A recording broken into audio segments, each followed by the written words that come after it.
Hi everyone, welcome back to new video. आज की video में डिस्कस करने जा रहे हैं हम HP अलाइड के प्रीवियस ईयर्स के क्वेश्चंस, जिसमें आपका पहला क्वेश्चन है, ब्रिटिश राज के दौरान शिमला में ये जो द हिमालयन एडवर्टाइजर्स हैं और द शिमला एडवर्टाइजर्स हैं, ये क्या थे? निम्न में से दो स्थानीय क्या थे? तो इसका सही आंसर यहाँ पर आ जाएगा समाचार पत्र यानी कि न्यूज़पेपर। ये ब्रिटिशर्स के टाइम पर दो न्यूज़पेपर थे, हिमालयन एडवर्टाइजर्स और शिमला एडवर्टाइजर, जो शिमला में उस समय पब्लिश होते थे। नेक्स्ट क्वेश्चन हमारा है, शिमला में जो वाइस रीगल लॉज बनाया है वो उसको बनाने का विचार किस अंग्रेज के मन में आया था?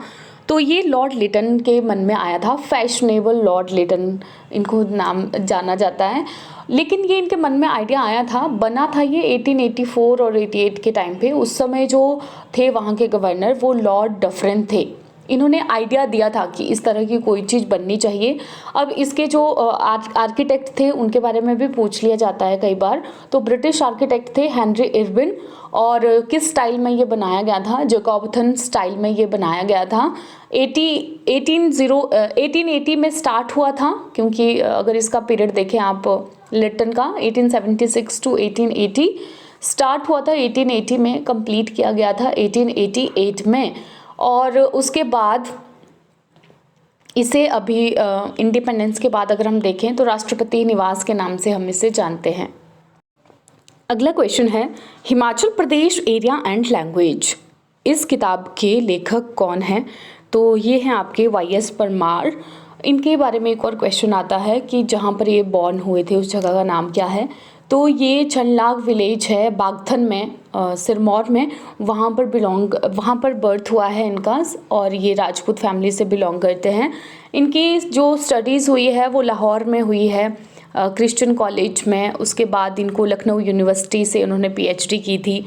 अब आप बोलोगे इनकी स्टडी के बारे में हम क्यों पढ़ रहे हैं? कई बार सच में ये इस तरह के क्वेश्चंस पूछ लिए जाते हैं। जो भी बहुत ही एमिनेंट पर्सनैलिटीज़ है हिमाचल प्रदेश की, उनके बारे में इस तरह के क्वेश्चंस पूछ लेते हैं।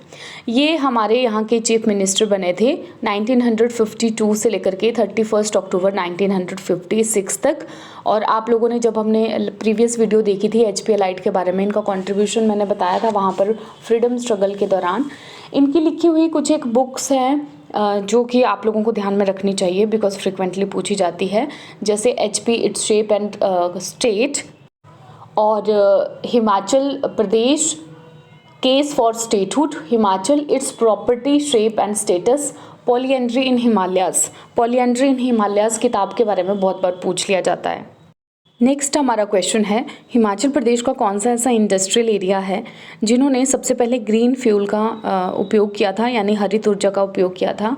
तो ये ताहलीवाल है। ताहलीवाल इंडस्ट्रियल एरिया ये ऊना में सिचुएटेड है, और फर्स्ट टाइम इन्होंने ग्रीन फ्यूल को यूज़ किया था।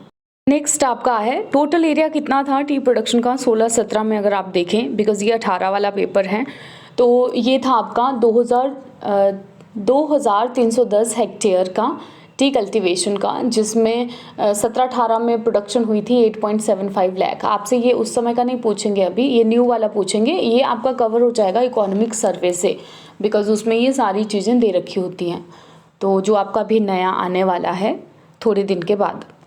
नेक्स्ट आपने ये क्वेश्चन देखना है कि नीचे दिए गए हुए जो ऑप्शंस हैं इनमें क्या सा सही है? तो इसमें आपका ये A ऑप्शन सही है। ज्यूरी, सरोल, ताल और कच्छम, ये सब क्या है? शिप ब्रीडिंग सेंटर्स हैं ये, ठीक है? तो ज्यूरी, ताल, सरोल और कच्छम।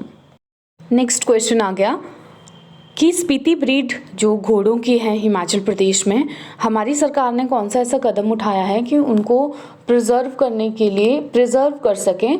तो इसमें सही आंसर है आपका, इन्होंने हॉर्स ब्रीडिंग फार्म बनाया है लाड़ी में। लाड़ी जो लाहौल स्पीति में है।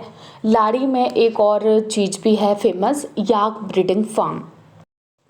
नेक्स्ट क्वेश्चन है, what is funding pattern of राष्ट्रीय उच्चतर शिक्षा अभियान, जिसे स्टेट में इम्प्लीमेंट किया गया है? रूसा यानी कि राष्ट्रीय उच्चतर शिक्षा अभियान, इसे 2013 में लॉन्च किया था, और ये सेंट्रली स्पॉन्सर्ड स्कीम है। इसका मेन ऑब्जेक्टिव क्या था? मेन ऑब्जेक्टिव यही था कि जो भी एलिजिबल स्टेट हैं उनमें जो भी हायर एजुकेशन इंस्टीट्यूशन हैं उनके लिए एक तरह की स्ट्रैटेजिक फंडिंग ये लोग प्रोवाइड करेंगे। फंडिंग कैसे कैसे होती है?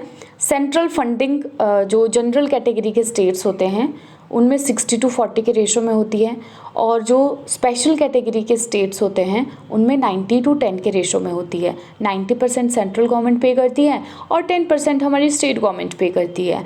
तो ए वाला ऑप्शन सही है 90 और 10 के पैटर्न में, बिकॉज हिमाचल प्रदेश हमारा क्या है, वो एक विशेष दर्जे का राज्य है। नेक्स्ट क्वेश्चन फिर से इकोनॉमिक सर्वे बजट का है। नेक्स्ट क्वेश्चन कि जो 17-18 का फाइनेंशियल ईयर था उसमें ट्रांसपोर्ट के लिए कितना अप्रूव्ड प्लान था, तो ये था आपका 1073 करोड़।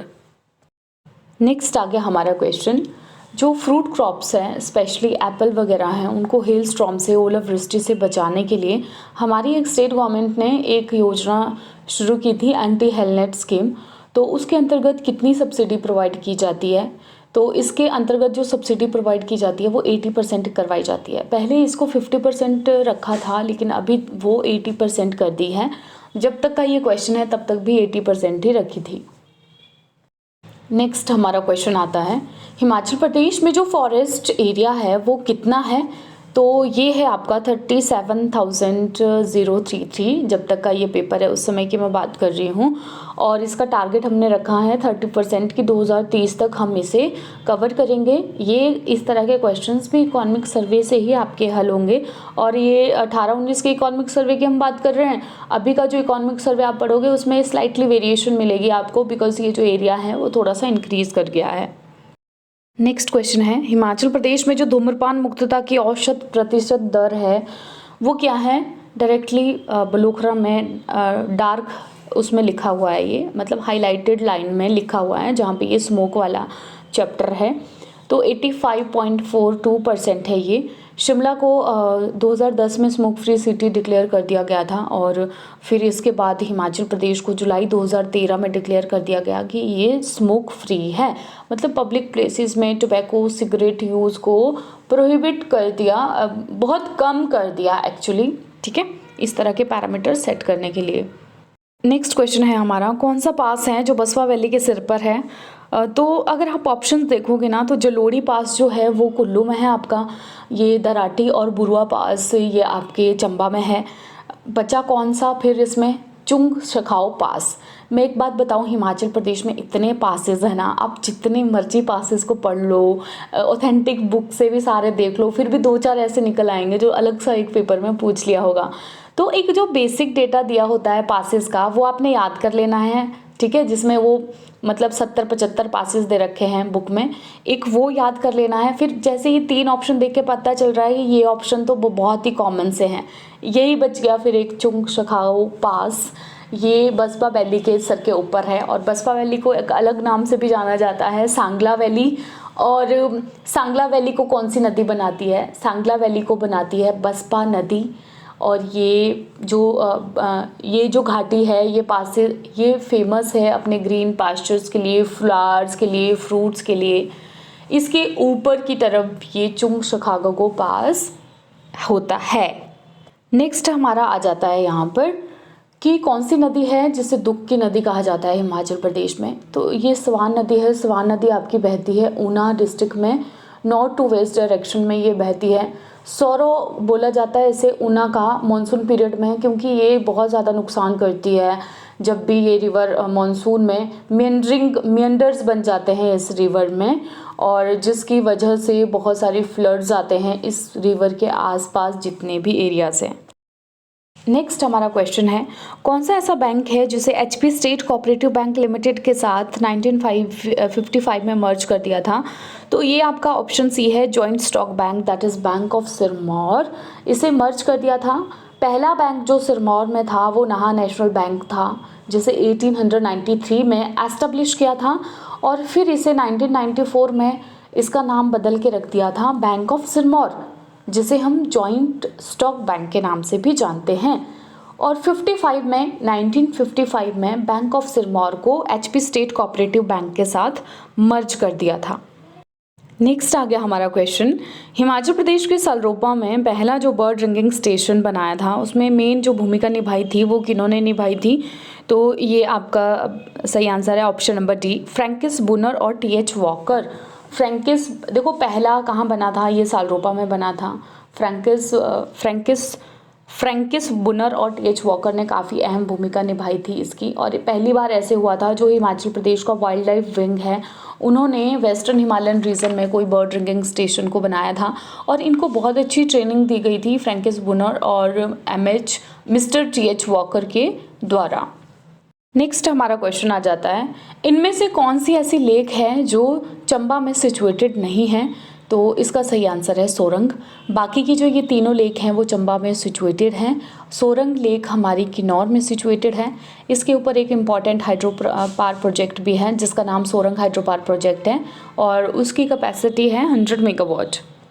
नेक्स्ट आ गया हमारा, किन्नौर से क्या चीज़ रिलेटेड नहीं है यहाँ पर?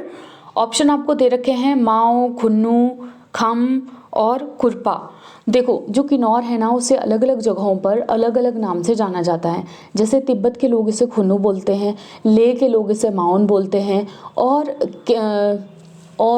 जो ये खुरपा है ये भी किन्नौर से ही रिलेटेड है। अब ये खाम जो है, खाम क्या है? खाम वर्ड किन्नर ट्राइब से रिलेटेड नहीं है, ठीक है। आंसर इसमें खामी हो गया बिकॉज ये जो खुरपास हैं, जो किन्नर्स हैं, उनको खुरपा बोला जाता है। नेक्स्ट है, बुटीको को कब बनाया गया था? तो बुटीको जो हैंडलूम की एक ऑर्गेनाइजेशन है उसे बनाया गया था 1944 में। नेक्स्ट आ गया, स्टेट के किस पार्ट में language art and culture academy ने 600 साल पुरानी ओल्ड मैन्युस्क्रिप्ट ढूंढी थी जिसमें आयुर्वेदिक सिस्टम ऑफ मेडिसिन के बारे में बताया गया है?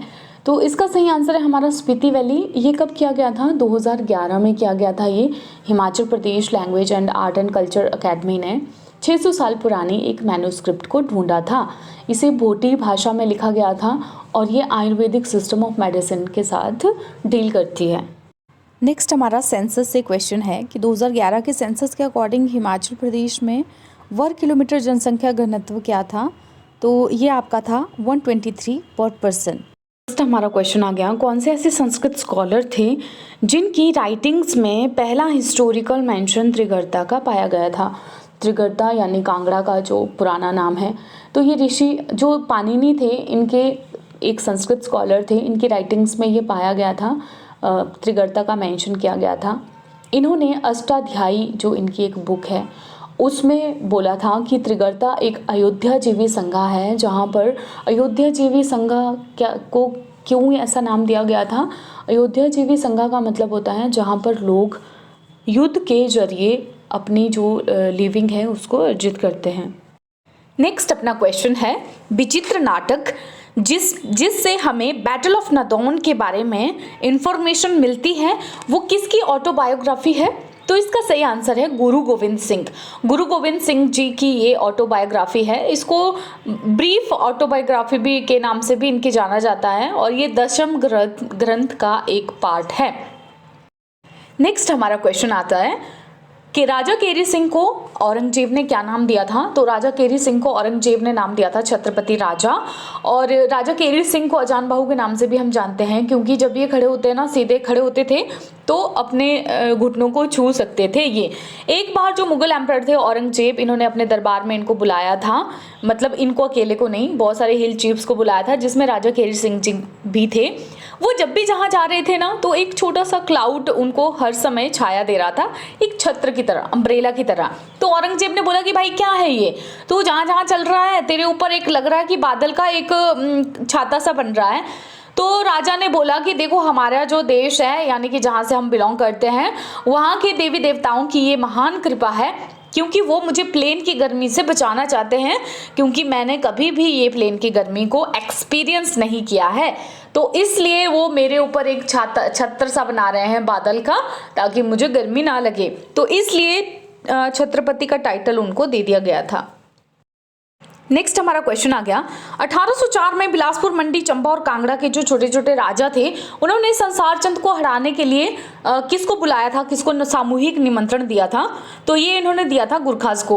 अब जो राजा संचारचंद थे, कांगड़ा के राजा थे 1804 में, लेकिन ये अपनी टेरिटरी को बहुत ज़्यादा एक्सपैंड करना चाहते थे। इसके लिए उन्होंने चंबा का जो रेलू एरिया है वो डिमांड किया। चंबा के राजा ने जब मना किया तो उन्होंने वहाँ पर अटैक किया और जो राज सिंह थे वहाँ के राजा उस समय के, बैटल ऑफ निरती में उनकी डेथ हो गई। एक पॉइंट। फिर उसके बाद इन्होंने मंडी के जो राजा थे, राजा ईश्वरी सेन, उनको प्रिजनर बनाया नदौन में, 12 साल तक प्रिजनर रखा। इसके बाद इन्होंने क्या किया, कहलूर के ऊपर अटैक कर दिया और कहलूर में एक छत्तीपुर जगह है उसको कैप्चर किया। वहां पे इन्होंने एक फोर्ट भी बनाया, छत्तीपुर का किला। ठीक है, तो अब जो सारे राजा वहां पर थे उनको लगा कि भाई ये तो बहुत ज़्यादा हो रहा है, हम अकेले इससे नहीं लड़ पाएंगे, इसलिए उन्होंने एक अलायंस बनाया और उस अलायंस के थ्रू इन्होंने बुलाया गुरखास को। गुरखास के लीडर कौन थे उस समय पर? गुरखास के लीडर उस समय थे अमर सिंह थापा जी।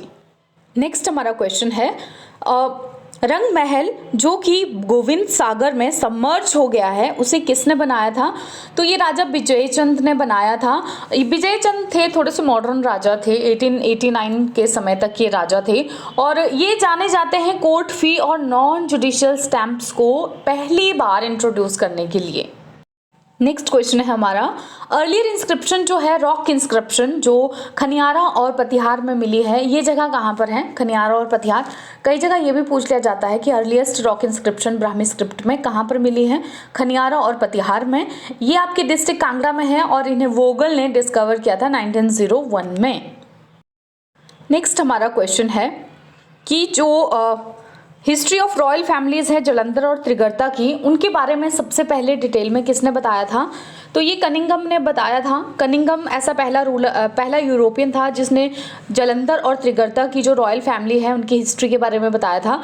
उनके अकॉर्डिंग अगर देखा जाए तो उन्होंने बोला था कि ये जो नाम है ये आपके डिराइव किए गए हैं दानवास जलंधर से, जो कि गंगा और ओशियन का बेटा था सागर, और इसको मारा था शिव ने।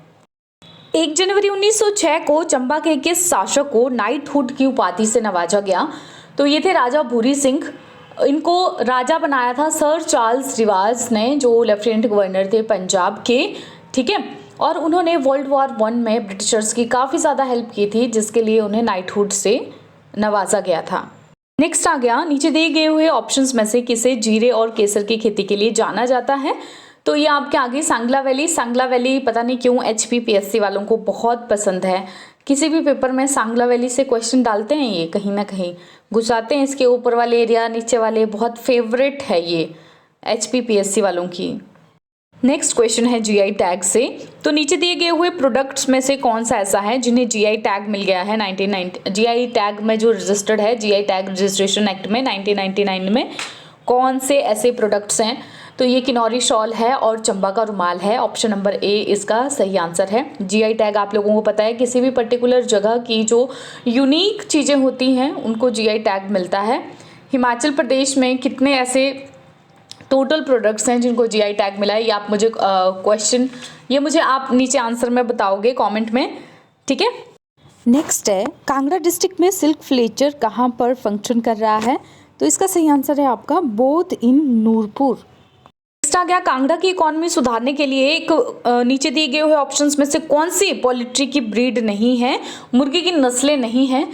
तो ये इसका सही आंसर है हमारा रोम्बुलेट। रोम्बुलेट क्यों नहीं है? रोम्बुलेट वैरायटी, शिप की वैरायटी है ये हिमाचल प्रदेश में। ठीक है, बाकी जो ये सारे के सारे ऑप्शंस दे रखे हैं ये आपके आ जाते हैं जिसमें मुर्गी की नस्लों में से, मुर्गी की नस्लें और ये ऑलिव्स की नस्लें, पोटैटो की, इस तरह ये वाली क्वेश्चंस भी पूछे जाते हैं। आज की इस वीडियो में इतने ही क्वेश्चंस को डिस्कस करेंगे, जल्दी मिलेंगे एक नई वीडियो के साथ।